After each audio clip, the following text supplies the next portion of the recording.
My name is Mark Birch. I'm a restoration specialist, not the museum kind. I deal in pieces with, let's say, complicated histories.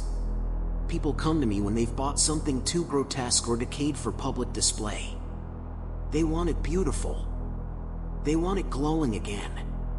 In November 2024, I received an email from a man calling himself W. Delacroix. No first name, no phone number, just a brief message. Interested in private restoration. Item dates to late 1950s. Original Wisconsin provenance. Human materials involved. Significant damage. Price negotiable. That last part should have made me delete the message. But it didn't. I replied within minutes. I couldn't help it. Something about human materials buzzed like static behind my eyes. 3 days later, a parcel arrived at my workshop in Duluth. No return address. Inside, layers of waxed cloth, taped and sealed with what smelled like formaldehyde. I unwrapped it carefully. It was a lamp. Not a typical lamp. Its stand was made from what looked like polished femur bones, shaped into an elegant curve. The base, leathered and cracked, had the unmistakable grain of human skin. But it was the lampshade that froze me. It was stitched. Not machine-stitched, hand-stitched. And it was made entirely from facial skin. There were patches of cheek, lip, and eyelid stitched together with surgical precision. Dried pores, faint freckles, a thin stretch of what must have once been a woman's jawline. The shade's top ring had a brass engraving. Plainfield, Wisconsin. 1957. My stomach turned. I knew exactly what this was. Ed Gain. I left it on my workbench and walked away, pacing for hours. I should have called someone. A museum, maybe. The police. But this wasn't illegal, not really. No way to prove anything without DNA tests. And besides, the craftsmanship was undeniable. I put on gloves and inspected it in silence. The skin was dry, like jerky. There were burn marks, perhaps from an old light bulb. The leather base had warped with age. But the structure was intact. It had survived. Somehow, it wanted to survive. I restored it over the next 5 nights. That's when the dreams began. Night 1.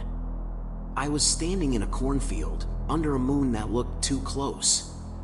The air was sour. In the distance, a farmhouse leaned into the wind like it was trying to flee. I heard the lamp buzzing. Not just electric hum, whispers, murmuring through fabric. Something moved behind me. Slow. Barefoot. I turned. Nothing. Then I woke up. Sweating. Teeth clenched. The lamp sat where I left it. Unplugged.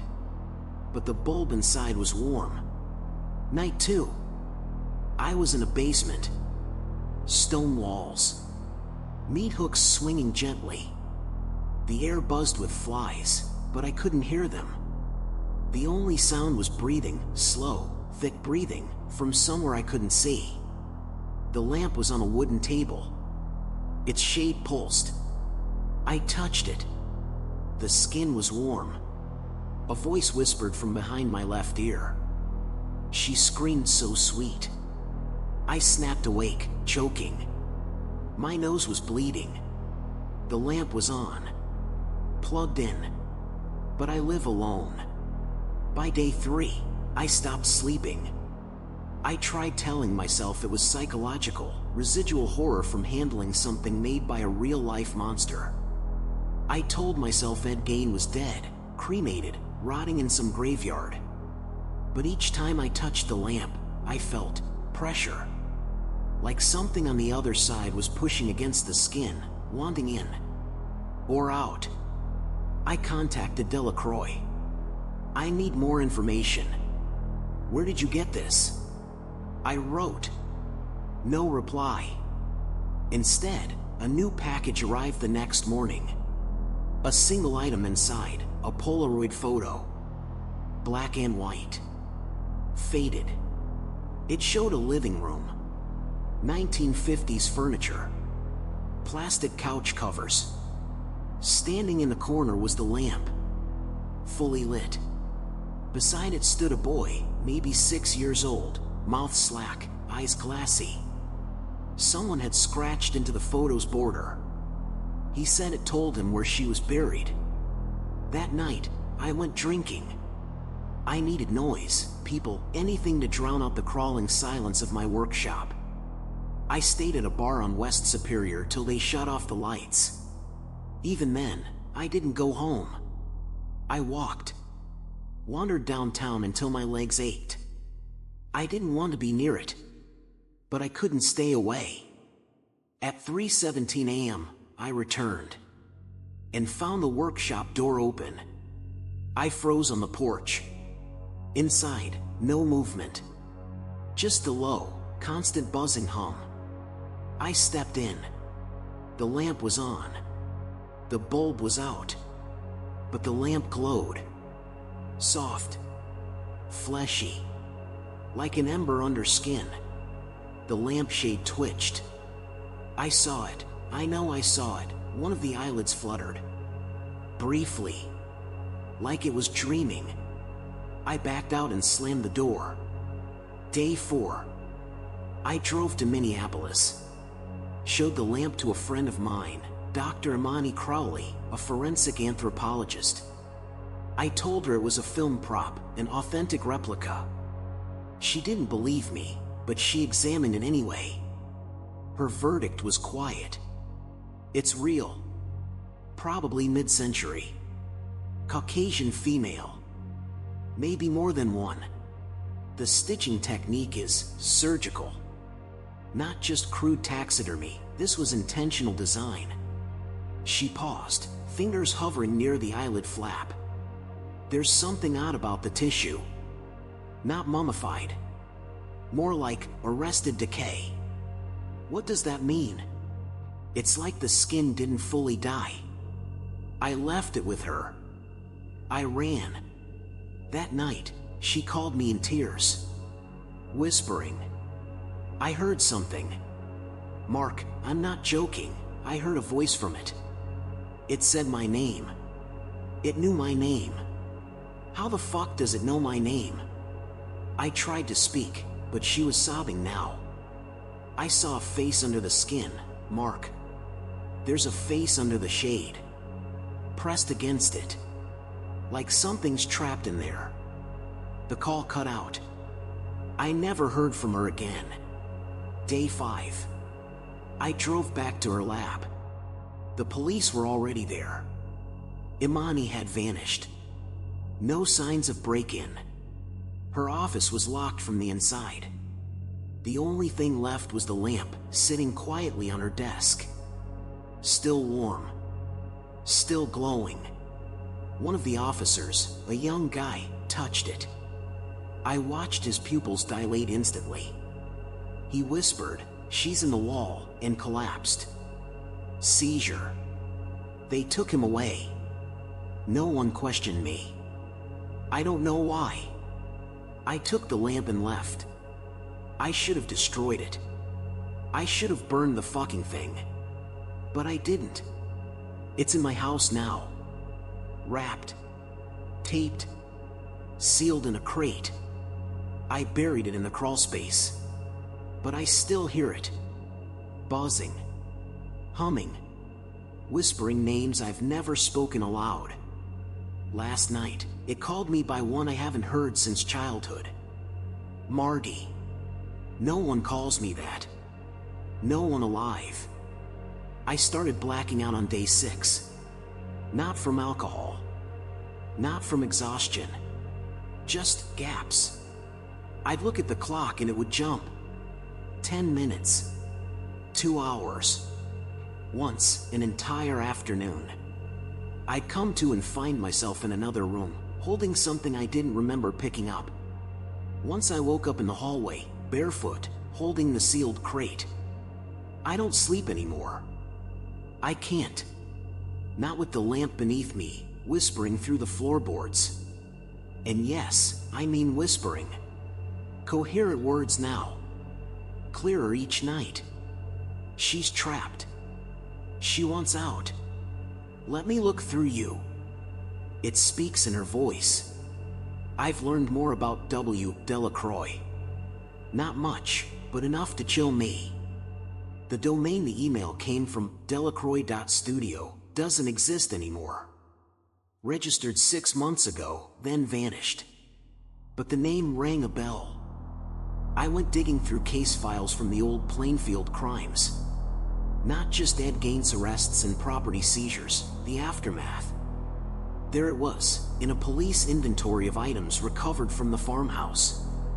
Item number 0047, lighting fixture assembled from suspected human epidermal material, 1 unit. Seized from living area. Recovered intact. Labeled W. Delacroix underneath base. I blinked. That was 1957. How the hell does a man from 1957 email me in 2024? Unless he didn't. Unless Delacroix wasn't a person. I went back to the crate that night. I shouldn't have. I knew I shouldn't have. But the pull was unbearable, like a pressure behind the eyes, like hunger but deeper. I opened it. The air inside was wet. Sweet smelling, like rot masked by flowers. The lamp was warm to the touch, too warm. Almost feverish. I plugged it in. The room changed instantly. Not visibly, spatially. Like walls folded further away. The shadows swam. And the buzzing became harmonic. That's the only way I can explain it. Like a voice hummed behind the light, tuning itself to me. Matching my thoughts. Molding to the shape of my guilt. I saw her. Not in the room, in the shade. Her face pushed against the stitched leather like it was a thin membrane. A cheekbone here, a lip there. Her mouth opened. No sound came, but I could read her expression perfectly. Agony. Repetition. A scream she'd already given 1,000 times. I stepped closer, unable to stop. And then, like a needle shoved through my spine, I saw a memory that was not mine.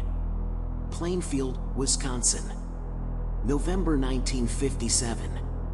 A shed. Cold. Metal table. A body, freshly opened. He's cutting. Not with excitement. Not with hate. Just routine. He hums while he works. A lullaby. Something his mother used to sing. The lamp is on beside him. Watching. Its glow isn't warm, it's hungry. The flesh remembers. Every stroke. Every incision. And it shows me all of it. I fell backward, gasping. The lamp's light flared white hot, then snapped off. I vomited on the floor. Something moved behind me, bare feet on concrete. Slow. Wet. Steady. I ran. Day 7. I boarded the attic shut. Nailed it from the outside. Taped it. Salted the floor. I don't even know if salt does anything, but the books say it might. So I did it. I've gone full cliché now. The whispers still come. Only now, they're not just at night. I made one last attempt at sanity. Drove to Madison. Visited a retired criminal psychiatrist who had consulted on the Gain case in the 70s. Dr. Alvin Brogan. He looked like death warmed over, but his mind was sharp. I showed him a photo of the lamp. He didn't flinch. "That's not the only one," he said quietly. "What?" "There were at least 7. He rubbed his temple, then stared at me. Gain said they helped him see backwards. He claimed the lamps were like windows into souls. He never explained, but he'd talk to them. For hours. Talk to who? He didn't answer. Just whispered. You opened it, didn't you? I left without replying. That night, I woke to find the lamp in my bedroom. Out of the crate. Still glowing. One of the stitch lines on the shade had split, freshly, and there was something moist pressing through the tear. I smashed it. Grabbed a hammer and crushed the base, the bones, the bulb. Skin tore like wet paper. Wires sparked. The smell that hit me was unholy, like meat left out in August. I threw the pieces into my fireplace. Drenched them in lighter fluid. Burned it all. The flames turned green. For a moment, just a moment, the fire whispered. Too late. I remember you now. Day 8. The lamp is gone, but the light remains. Every night at 2:44 a.m., my bedroom glows faintly. No source. No bulb. Just illumination. Sometimes I see her silhouette on the far wall. She doesn't move. She just waits. And lately, I think something else is with her. A taller shadow. Male. Thin. Wearing skin that doesn't quite fit. Day 9. I started bleeding from the eyes. Just a slow trickle at first. No pain. Just pressure. Like the tears had turned viscous. Thick and red. The doctor found nothing wrong. Stress, he said. Sure. Stress makes your dreams feel like someone else's memories. Stress makes you wake up at night to find your mouth filled with stitching thread. Stress makes your wall whisper your mother's voice in a dead woman's tone. But the real problem? The light never left. It kept spreading. By the time I noticed it had touched the hallway, I stopped sleeping altogether. I started recording everything, documenting symptoms, photographing shadows, mapping where the glow reached. That's when I saw it. Each night, the edges crept further outward, exactly 11 inches per hour. It wasn't just illumination. It was infection. Day 10. I decided to find the original site. Gaines' house. The lamp came from there. Maybe that's where this ends. But the property was destroyed decades ago. Only the root cellar remains, sealed off by the county. Technically, I broke in. It was dark. Claustrophobic. Stank of mildew and earth. And then I found it. Another crate. Identical to mine. Unopened. Unmarked. There was no dust on it. And in the corner, a camera. An old reel-to-reel, silently pointed at the box like it had been waiting for someone to arrive. When I lifted the crate's lid, the bulb above me turned on by itself.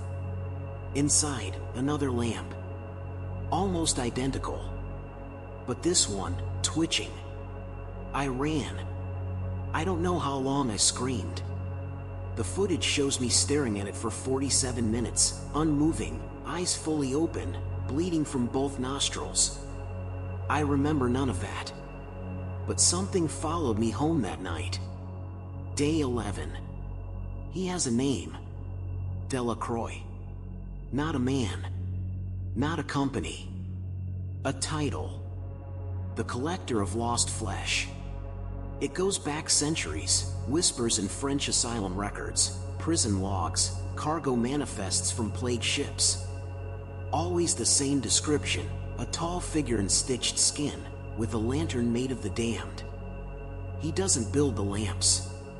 He grows them. And each one houses not just a soul, but a doorway. A breach in memory and time. A small, glowing prison for voices that never found peace. You don't just see what happened. You become remembered by it. And the more you remember it, the more it remembers you. My cameras began picking up things I never saw with my own eyes. Flickers of a tall man walking backward through doorways.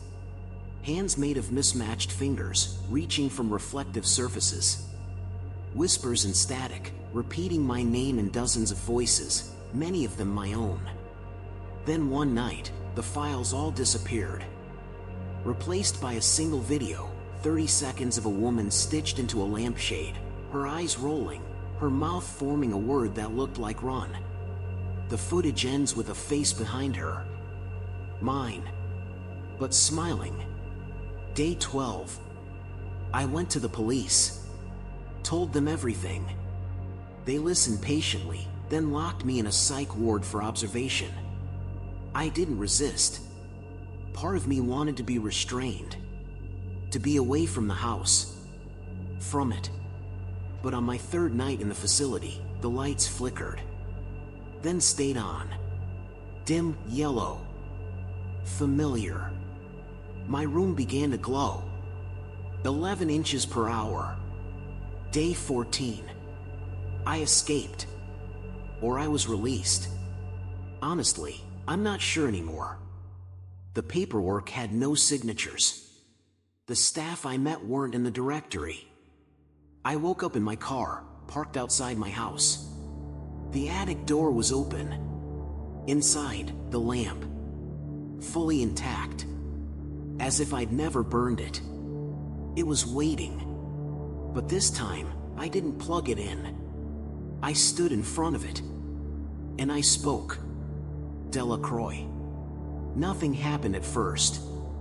Then the room dimmed. The lamp's glow pulled inward, forming a narrow column of light, like a spotlight in reverse.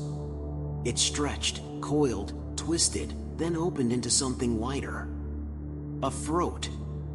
A tunnel. A door. He stepped through. 9 feet tall. Face stretched too tight, smile pinned into place by black wire. His coat was sewn from old uniforms, some military, some civilian, each with a name tag burned away. He didn't speak. He just opened a bag. Inside, more lamps. More skins. And then he gestured toward me. An invitation. A choice. I declined. With the last ounce of reason I had left, I grabbed the lamp and turned it toward him. He paused. Confused. I spoke again. You forgot something. And I turned it on. The light exploded. Not in heat, not in brightness, but in voices. Hundreds of them. Screaming. Laughing. Begging. One called my name in a tone so desperate it made my teeth hurt. The stitched face of the woman inside the shade peeled forward, her mouth biting into open air. Then her arms pushed out. She clawed from the shade like a spider unfolding, dragging herself into the room, half smoke, half flesh. And Delacroix screamed. It was the only sound he ever made. Not words. Just loss. Because she was his first. And now, she was free. The light died instantly. The lamp collapsed inwards. Imploded. Sucked into a pinpoint and vanished with a pop like a light bulb breaking in reverse. Delacroix? Gone. Her? Also gone. Silence. Just smoke and torn stitching on the floor. Epilogue. Day? I've moved since then. Changed names. Deleted everything. I don't sleep. I don't look in mirrors.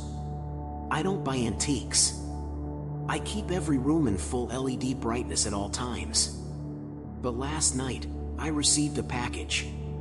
No return address. No name. Inside, a single light bulb. Wrapped in human skin. In a note. You looked too long. So now we remember you. END.